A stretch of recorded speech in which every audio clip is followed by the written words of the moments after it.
اعوذ باللہ من الشیطان الرجیم بسم اللہ الرحمن الرحیم حنفاء للہ غیر مشرکین بہ ومن یشرک باللہ فکأنما خر من السماء فتخطفه الطیر او تہوی بہ الریح فی مکان سحیق۔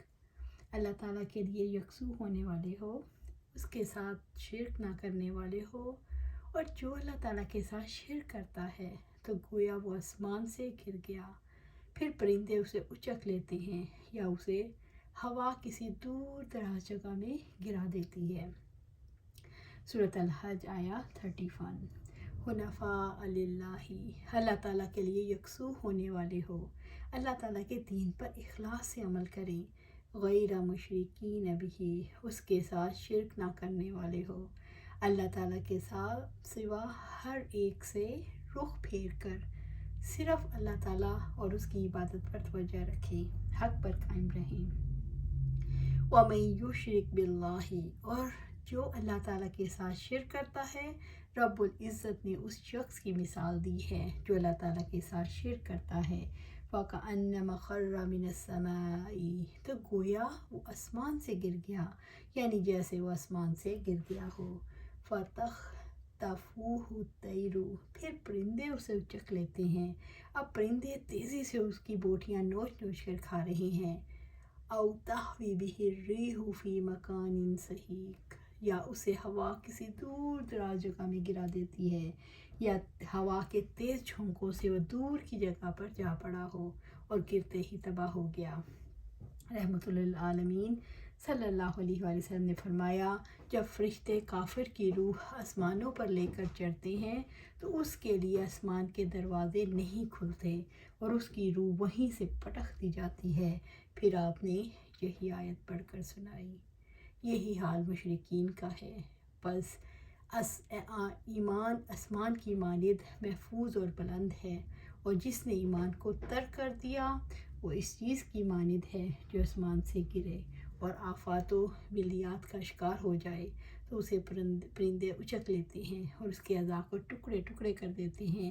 مشرک کا یہی حال ہے، جب وہ ایمان کو ترک کر دیتا ہے تو شیاطین ہر جانب سے اسے اچک لیتے ہیں، اسے ٹکڑے ٹکڑے کر ڈالتے ہیں اور اس کا دین اور دنیا تباہ کر دیتے ہیں، یا اسے سخت تیز ہوا لے اڑتی ہے اور اسے فضا کے مختلف طبقات میں لیے پھرتی ہے اور اس کے اعضاء کے چیتھڑے بنا کر کہیں دور جا پھینکتی ہے۔ رب العزت نے فرمایا، اللہ تعالیٰ ان لوگوں کا دوست ہے جو ایمان لائے، وہ ان کو اندھیروں سے نکال کر روشنی کی طرف لاتا ہے، اور جن لوگوں نے کفر کیا ان کے دوست باطل معبود ہیں، وہ ان کو روشنی سے نکال کر تاریکیوں کی طرف لے جاتے ہیں، یہی لوگ جہنمی ہیں اور اس میں ہمیشہ رہنے والے ہیں۔ سورۃ بقرہ آیا 257۔ ذالک وَمَن یعظم شعائر اللہ فإنها من تقوی القلوب، اور جو اللہ کے شاعر کی تعظیم کرتا ہے تو یقیناً وہ دلوں کے تقوی سے ہے۔ سورۃ الحج آیا 32۔ ذالک، یہ یعنی اللہ تعالیٰ کی حرمات جن کو آپ کے سامنے بیان کیا گیا، وَمَن یعظم شعائر اللہ، اور جو اللہ تعالیٰ کے شاعر کی تعظیم کرتا ہے۔ شاعر سے مراد علامات اور نشانیاں ہیں، شاعر اللہ سے مراد اور اسلام کے امتیازی احکامات ہیں جن کی وجہ سے الگ شناخت ممکن ہو جاتی ہے۔ شاعر سے مراد دین کی ظاہری علامات ہیں جن میں مناسک کے حج شامل ہیں، جیسا کہ فرمایا، یقیناً صفا اور مروہ اللہ کی نشانیوں میں سے ہیں۔ سورۃ بقرہ آیا 158۔ بیت اللہ کی طرف بھیجے جانے والے جانور بھی اللہ کے شاعر ہیں۔ شاعر کی تعظیم سے مراد ان کی عزت اور توقیر قائم کرنا ہے اور بندوں کی قدرت اور استطاعت کے مطابق ان کو تکمیل تک پہنچانا ہے۔ فَإِنَّهَا مِن تَقْوَى الْقُلُوبِ، تو یقیناً وہ دلوں کے تقوی سے ہے۔ اللہ تعالیٰ کے شاعر کی تعظیم دلوں کے تقوی سے صادر ہوتی ہے، پر شاعر کی تعظیم کرنے والے اپنے تقوی اور صحت ایمان کی دلیل پیش کرتا ہے، اس لیے کہ شاعر کی تعظیم دراصل اللہ تعالیٰ کی تعظیم و توقیر کے تابع ہے۔ لَكُمْ فِيهَا مَنَافِعُ إِلَىٰ أَجَلٍ مُّسَمًّى ثُمَّ مَحِلُّهَا إِلَى الْبَيْتِ الْعَتِيقِ، تمہارے لیے ان جانوروں میں ایک مقررہ وقت تک کچھ فائدے ہیں، پھر ان کے حلال ہونے کی جگہ قدیم گھر کے پاس ہے۔ سورۃ الحج آیا 33۔ لکم فیہا، تمہارے لیے ان جانوروں میں یعنی ان قربانیوں میں جو اللہ تعالیٰ کے گھر کی طرف بھیجی جاتی ہیں، منافع الی اجل مسمی، ایک مقررہ وقت تک کچھ فوائد ہیں، یعنی بیت اللہ کی طرف جو جانور بھیجے جاتے ہیں ذبح کرنے سے پہلے تک ان سے فوائد حاصل کیے جا سکتے ہیں، مثلاً ان کی سواری، دودھ اور دیگر کام جن سے قربانیوں کو نقصان نہ پہنچے۔ ابو ہریرہ رضی اللہ تعالیٰ عنہ سے روایت ہے کہ آپ صلی اللہ علیہ وآلہ وسلم نے ایک شخص کو قربانی کا جانور لے جاتے ہوئے دیکھا تو آپ صلی اللہ علیہ وآلہ وسلم نے فرمایا اس پر سوار ہو جاؤ۔ اس شخص نے کہا یہ تو قربانی کا جانور ہے۔ آپ صلی اللہ علیہ وسلم نے فرمایا اس پر سوار ہو جانا۔ اس نے کہا یہ تو قربانی کا جانور ہے، تو آپ صلی اللہ علیہ وسلم نے فرمایا افسوس، سوار بھی ہو جاؤ۔ وہی لکھا، آپ نے دوسری یا تیسری بار فرمایا ثم محلها الی البیت العتیق، پھر ان کے حلال ہونے کی جگہ قدیم گھر کے پاس ہے۔ بیت عتیق سے مراد سارا حرم، منی سب ہے، یعنی جب قربانیوں کو ذبح کر دو تو اس کا گوشت خود بھی کھاؤ اور محتاجوں کو کھلاؤ اور ہدیے بھیجو، یعنی قربانی کے جانوروں کی انتہا بیت اللہ ہے، وہاں پہنچ کر انہیں ذبح کیا جاتا ہے، جیسا کہ فرمایا یہ کعبہ پہنچنے والی قربانی ہے۔ سورۃ المائدہ آیا 95۔ وَلِكُلِّ أُمَّةٍ جَعَلْنَا مَنْسَكًا لِيَذْكُرُوا اسْمَ اللَّهِ عَلَى مَا رَزَقَهُم مِّن بَهِيمَةِ الْأَنْعَامِ فَإِلَٰهُكُمْ إِلَٰهٌ وَاحِدٌ فَلَهُ أَسْلِمُوا وَبَشِّرِ الْمُخْبِتِينَ، اور ہم نے ہر امت کے لیے قربانی کو مقرر کیا ہے تاکہ وہ ان مواشی چوپایوں پر اللہ کا نام ذکر کریں جو اس نے انہیں عطا کر رکھے ہیں، سو تمہارا معبود ایک ہی معبود ہے، تو تم اس کے فرما بردار بنو اور آپ عاجزی اختیار کرنے والوں کو خوشخبری دے دیں۔ سورۃ الحج آیا 34۔ وَلِكُلِّ أُمَّةٍ جَعَلْنَا مَنْسَكًا، اور ہم نے ہر امت کے لیے قربانی کا ایک طریقہ مقرر کیا ہے۔ رب العزت نے واضح فرمایا کہ ہر امت کے لیے قربانی کا طریقہ مشروع کیا۔ اللہ تعالیٰ کے نام کی قربانیاں کرنا اور خون بہانا ابتدا سے ہی مروج ہے کہ لوگ اس کے ذریعے اللہ تعالیٰ کا قرب حاصل کرتے ہیں تاکہ اس کا ذکر قائم ہو اور لوگ اس کا شکر ادا کریں۔ انس رضی اللہ تعالیٰ عنہ بیان کرتے ہیں کہ آپ صلی اللہ علیہ وآلہ وسلم 2 مینڈھوں کی قربانی کرتے تھے اور میں بھی 2 مینڈھوں کی قربانی کرتا ہوں۔ ابو ایوب انصاری رضی اللہ تعالیٰ عنہ بیان کرتے ہیں عہد رسالت میں آدمی اپنی طرف سے اور اپنے گھر والوں کی طرف سے ایک بکری قربان کیا کرتا تھا۔ عبداللہ بن عمر رضی اللہ تعالیٰ عنہ سے روایت ہے آپ صلی اللہ علیہ وسلم 10 سال مدینہ میں رہے، ہر سال قربانی کرتے رہے۔ اللہ سبحانہ تعالیٰ فرماتے ہیں تاکہ لیذکروا، یعنی اس میں آگے اللہ سبحانہ تعالیٰ بیان کرتے ہیں لیذکروا اسم اللہ علی ما رزقہم من بہیمات الانعام، تاکہ وہ ان مواشی چوپایوں پر اللہ کا نام ذکر کریں جو اس نے انہیں عطا کیے، یعنی اللہ تعالیٰ کا ذکر قائم کرنے کے لیے اللہ کے دیے ہوئے مواشیوں کی قربانیاں کریں۔ ذبح کرتے وقت اللہ کا نام لینے سے انسان کے احساسات، رجحانات اللہ کی ذات کے ساتھ وابستہ ہو جاتے ہیں۔ ذبح کرتے وقت اللہ کا نام لے کر انسان کا شعور، اس کی سرگرمی، اس کا عمل، اس کی حرکت ایک سمت مل جاتی ہے۔ اللہ تعالیٰ یہ چاہتے ہیں قربانی کی طرح مومن کی زندگی کا ہر کام اللہ کے لیے ہو جائے، اس وجہ سے غیر اللہ کے نام پر کی گئی قربانیوں کو حرام قرار دیا گیا۔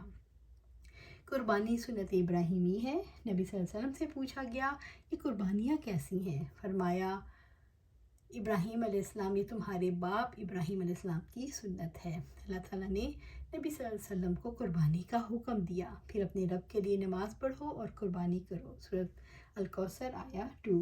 آپ صلی اللہ علیہ وسلم نے قربانی کی سنت ابراہیمی پر مداوت اور ہمیشہ کی فرمائی۔ رسول اللہ صلی اللہ علیہ وسلم نے عید الاضحیٰ کے موقع پر نماز عید کے بعد قربانی کرنے کو اپنی سنت قرار دیا۔ برا رضی اللہ عنہ سے روایت ہے کہ آپ صلی اللہ علیہ وسلم نے ارشاد فرمایا بے شک اس دن ہم پہلا کام یہ کرتے ہیں کہ نماز عید ادا کرتے ہیں، پھر واپس پلٹتے ہیں اور قربانی کرتے ہیں۔ جس شخص نے ایسے ہی کیا اس نے ہماری سنت کو پا لیا۔ ہجرت الوداع کے موقع پر آپ نے حج کی قربانی کے 100 اونٹ ذبح کیے، عید الاضحیٰ کی قربانی بھی کی، اپنی طرف سے ایک بکری اور ازواج مطہرات کی طرف سے ایک گائے کو ذبح فرمایا۔ منسک کے کیا معنی ہیں؟ اس سے مراد اللہ کی قربت کے لیے قربانی کرنا۔ ہر امت کے لیے قربانی کا طریقہ کیوں مقرر کیا گیا؟ قربانی کا طریقہ اس لیے مقرر کیا گیا تاکہ لوگ اس کے ذریعے اللہ تعالیٰ کا قرب حاصل کریں۔ فَإِلَٰهُكُمْ إِلَٰهٌ وَاحِدٌ فَلَهُ أَسْلِمُوا، پھر تمہارا معبود ہی ایک معبود ہے، پھر تم اس کے فرما بردار بنو۔ تمام انبیاء توحید کی دعوت دیتے رہے۔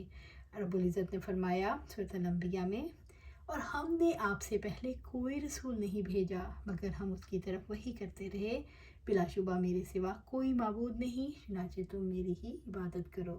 سورۃ الانبیاء آیا 25۔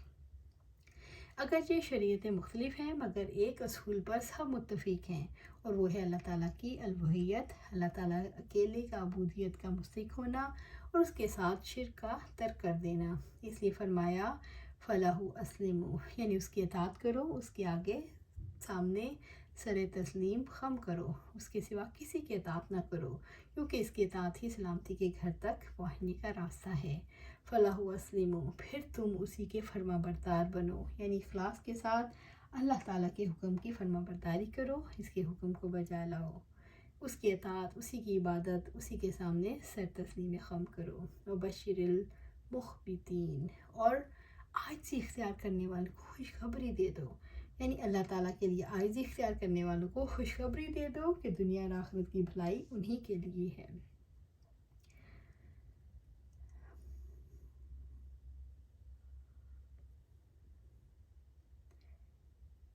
الذین اذا ذکر اللہ وجلت قلوبهم والصابرین علی ما اصابهم والمقیم الصلاۃ ومما رزقناہم ینفقون، وہ لوگ کہ جب اللہ تعالیٰ کا ذکر کیا جاتا ہے تو ان کے دل کانپ اٹھتے ہیں، اور جو مصیبت ان پر آتی ہے اس پر صبر کرنے والے ہوتے ہیں، اور نماز قائم کرنے والے ہیں، اور جو کچھ ہم نے انہیں عطا کیا اس میں سے خرچ کرتے ہیں۔